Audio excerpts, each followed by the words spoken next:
है साहिबा, और ये यही गुफ्तगू हो रही कि थी सितंबर की मानी खेज क्यों है सितंबर से पहले और बाद में क्या फर्क है।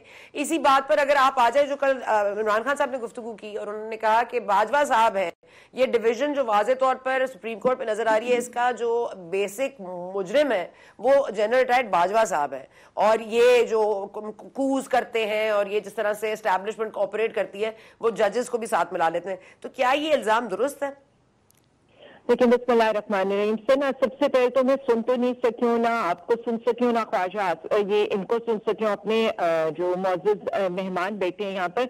मैं तो सिर्फ इतना बता सकती हूँ कि निहाल हाशमी साहब को कि राना सनाउल्लाह साहब की जो स्टेटमेंट है उसने इनके सारे हुकूमती प्लान को वैसे ही वाज़िया कर दिया। हमें किसी और तरफ जाने की जरूरत नहीं है। अभी ये करंट स्टेटमेंट आई है और उन्होंने ये कह दिया कि हमारी तरफ से चीफ जस्टिस ऑफ पाकिस्तान को ये ऑप्शन है कि अगर वो तौहीन अदालत का हमें नोटिस भेजते हैं तो हम उनकी ईंट से ईंट बचा देंगे, और यहाँ पर हमारी वजीर आजम और काबीना घर नहीं जाएगी, जाएगा तो कोई और घर जाएगा। तो इसी से लग रहा है कि हालात कहाँ पर जा चुके हैं। और बाकी ये जो बात करें, अगर मैं इनकी सारा एक पूरा अभी इसी मुकदमे की टाइमलाइन बताऊं ना, कि ये जो जजेस के ऊपर जैसे करते रहे और बेंच के ऊपर इनका जो रवैया रहा है, यानी पहले वाला 1 मार्च से पहले तकरीबन कोई 28 फरवरी को इन्हीं के जो वकील हैं फारूक एच नाइक, वो फुल बेंच बनने की दरख्वास्त वहां से वापस ले लेते हैं, और उसके बाद 1 मार्च के फैसले के बाद तो इनमें से ना कोई रिव्यू में जाता है ना कोई दूसरी बात करता है। और बाद में ये जो 4 अप्रैल का फैसला आता है, ये तो इलेक्शन की डेट को इम्प्लीमेंट कराने के लिए आता है, और जब वहां पर भी बात होती है तो वहां पर कहीं से ये सारी बातें नहीं आ रही होती हैं। और डिसेंटिंग नोट के ऊपर बार बार मैं यही बात कर रही हूँ कि इनके लॉयर्स, इनके अटॉर्नी जनरल और इनके जितने लोग वहां पर पेश होते रहे, वो तो मुज़ाकरात के हक में बात करते रहे। वो तो चीफ जस्टिस के आगे माय लॉर्ड कह के अदालत की सरबुलंदी के लिए बातें करते रहे हैं, चीफ जस्टिस को उनका ड्यू रिस्पेक्ट देते रहे। जबकि पार्लियामेंट में आकर ये हमें 3-4 का पहाड़ा भी सुनाते हैं। पार्लियामेंट में आकर कभी ख्वाजा आसिफ साहब हमें ये बताते हैं कि जी जो यूसुफ रजा गिलानी के साथ किया था अदालत में वो नहीं होना चाहिए। जबकि मुझे ये याद है कि तब ना इन्हें पार्लियामेंट की सुपरमेसी याद आई थी, ना फहमीदा मिर्जा की इन्हें रूलिंग याद आई थी कि जिसके ऊपर अदालती फैसला आने के बावजूद वजीर आजम अपनी सीट के ऊपर कायम रहा था। लेकिन ख्वाजा आसिफ साहब और इन्हीं के ऑपोजिशन लीडर हैं वो अदालत पहुंच गए थे यूसुफ रजा गिलानी को घर भिजवाने के लिए। या मुझे तो वो दिन भी याद है जब कासिम सूरी साहब की रूलिंग के ऊपर इनका जो रवैया था पार्लियामेंट की सुपरमेसी के ऊपर। पार्लियामेंट तभी सुप्रीम हो सकती है जब पार्लियामेंट कंप्लीट हो, पार्लियामेंट तभी सुप्रीम हो सकती है जब पार्लियामेंट अगर आइन में कोई तरमीम करी हो तो वो 2/3 मेजॉरिटी के साथ करी हो।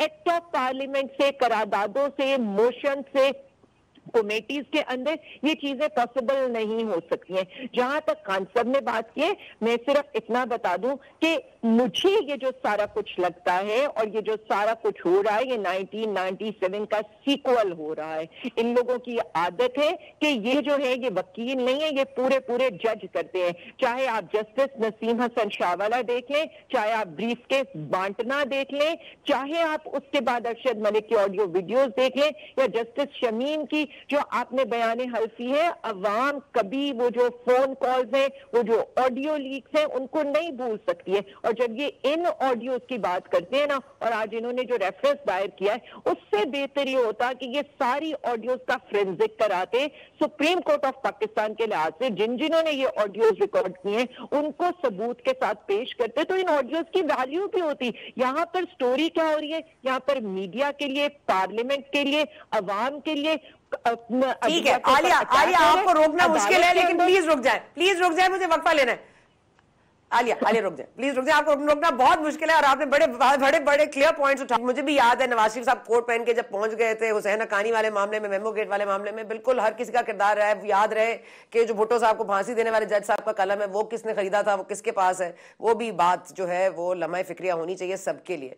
जी देखिए, हमने पार्लियामेंट ने, हमारी पार्टी ने बहुत बर्दाश्त किया, बहुत गुरेज किया। आप तारीख उठा के देख लें, हमारे क़यादत को गिरफ्तार किया गया या पॉलिटिकल क़यादत को गिरफ्तार किया गया, हमें हमेशा का सर तस्लीम खम।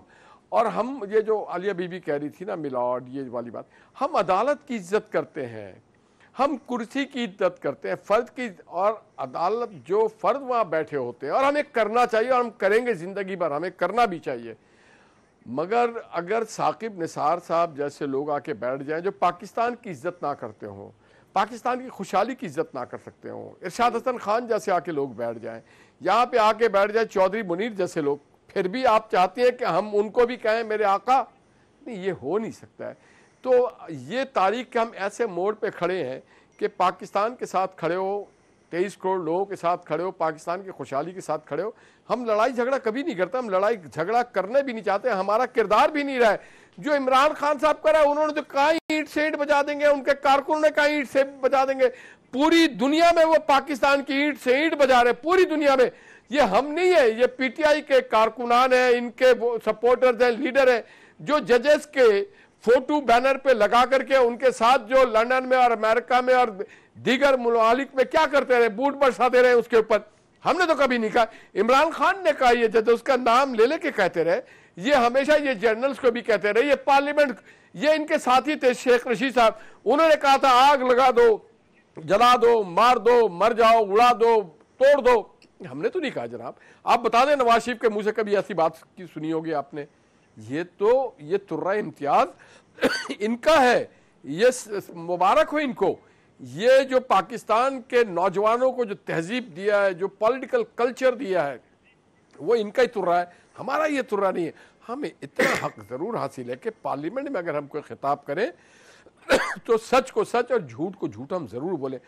बावजूद इसके कि अक्सर बैठ करके साकिब निसार जैसे जजेस ने तो पाकिस्तान के हर ओहदे पे बरजमान। अच्छा हाशमी साहब, ठीक है, हाशमी साहब ये फरमा दीजिएगा, ये जो नेशनल असेंबली में वापसी का मामला है, क्या इस पर कोई इत्तेफाक हुआ है या इस पर कोई गुफ्तगू हुई है? और ये जो एक डेट के ऊपर अब आपने भी कहा है कि नजरसानी करें जी 4 अप्रैल वाले फैसले के ऊपर, तो ऐन मुमकिन है कि चीफ जस्टिस साहब कोई एक तारीख दे दें, फिर इलेक्शन कमीशन बीच में कूद पड़ी है कि इलेक्शन कमीशन के इख्तियारात को अंडरमाइन किया गया है।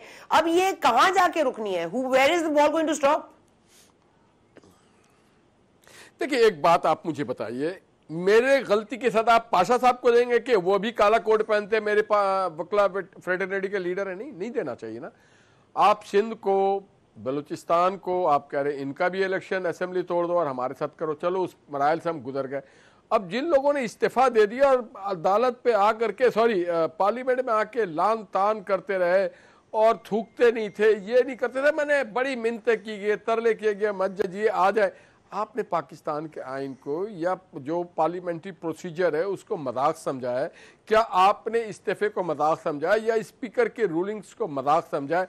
और जो पाकिस्तान में बाई इलेक्शन, कोई इस पे बात क्यों नहीं करता है? सर, आपने कंटेम्प्ट को मजाक समझा कि लग नहीं सकता। कंटेम्प्ट को आपने मजाक बना लिया है। आप कंटेम्प्ट का मजाक आप बना रहे हैं। हमने कोई कंटेम्प्ट, हमने तो कंटेम्प्ट बीबी हमने तो कंटेम्प्ट किया ही नहीं है। बीबी हमने तो कंटेम्प्ट किया ही नहीं है। कंटेम्प्ट तौहीन, देखिए जो पाकिस्तान के जो टैक्स पेयर है उनका कंटेम्प्ट कौन सुनेगा?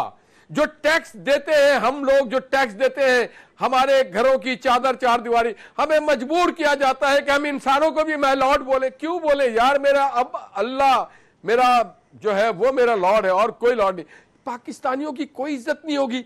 अवामुन नास के ऊपर कभी कोई शो मोटो हुआ? आप मुझे बता देना, कभी इज्जत तौकीर दी गई पाकिस्तान के अवाम को? और वो अवाम जो इलेक्ट करती है अपने पार्लियामेंटेरियंस को, और वो पार्लियामेंटेरियन जो आइन बनाते हैं, यहाँ पे आप सरकारी ओहदे पे फायद होके, छोटे छोटे फिरौन हर जगह बैठे हुए हैं, सरकारी ओहदे पे फायद होके फिरौन ना बने। आप सबका हशर देखें, फिरौन से ले करके इमरान खान तक का हशर देख ले। जब इमरान खान अमेरिका से कहते थे कि जेल से हम पंखे निकाल देंगे, एसी निकाल देंगे, हम इनको फैटे लगाएंगे, हम राना सनाउल्लाह की मूंछें उखाड़ देंगे, हम इनके घर को मिसमार कर देंगे, हम नवाज शरीफ को तबाह कर देंगे, हम मरियम को सजा देंगे, ये कहते थे ना, कुफर बकते थे, जमीन पे खुदा बने बैठे थे।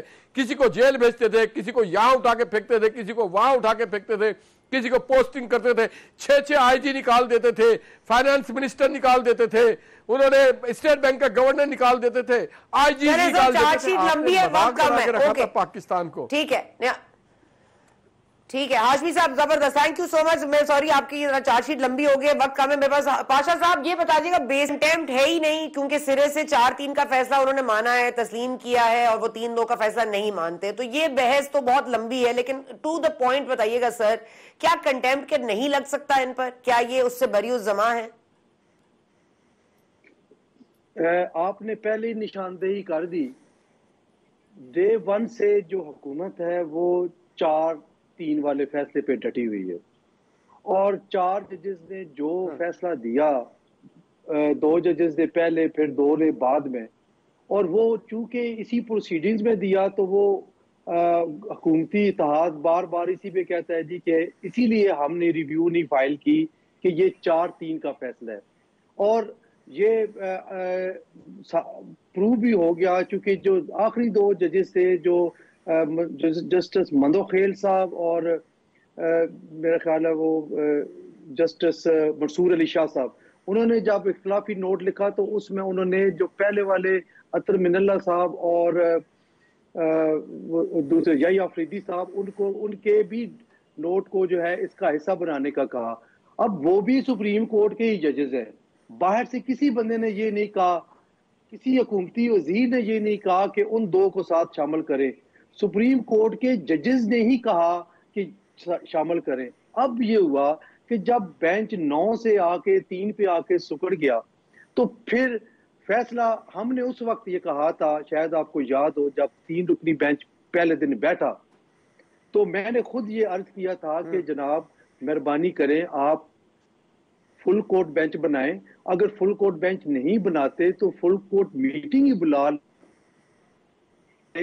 क्योंकि जो बातें के इख्तिलाफात की बाहर आ रही है वो कोई इस इदारे के मुतल्लिक अच्छा इंप्रेशन तो आपके नजदीक हल इस वक्त फुल कोर्ट बेंच है? आपके नजदीक इस वक्त हल फुल कोर्ट बेंच होगा?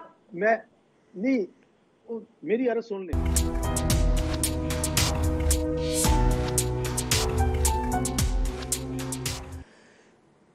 मुल्क में इलेक्शन ज़ेरे इल्तवा का शिकार हैं तो कुछ चीज़ें ज़ेरे अपील हैं। मतलब अपील है हुकूमत की कि अपने 4 अप्रैल को जो फैसला जारी किया था उस पर नजरसानी करें। जो हुकूमत है वो ये कह रही है। एक अपील इमरान खान साहब कर रहे हैं कि आप एक डेट दे दें, 1 तारीख पे तमाम पूरे मुल्क में इंतखाबात हो जाएं। सुप्रीम कोर्ट से रुजू किया है।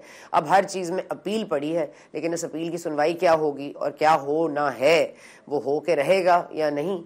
अब आइन के 90 दिन जो थे वो तो उससे तो हम गुजर चुके हैं। अब उसके बाद तो आइन अगर टूटना था तो वो तो टूट चुका है। तो अब इस किरची को किस तरह समेटना है ये बाकी रह गया है। इसके ऊपर मजीद बात भी करेंगे। आप हमारे साथ रहिए and we will see you tomorrow.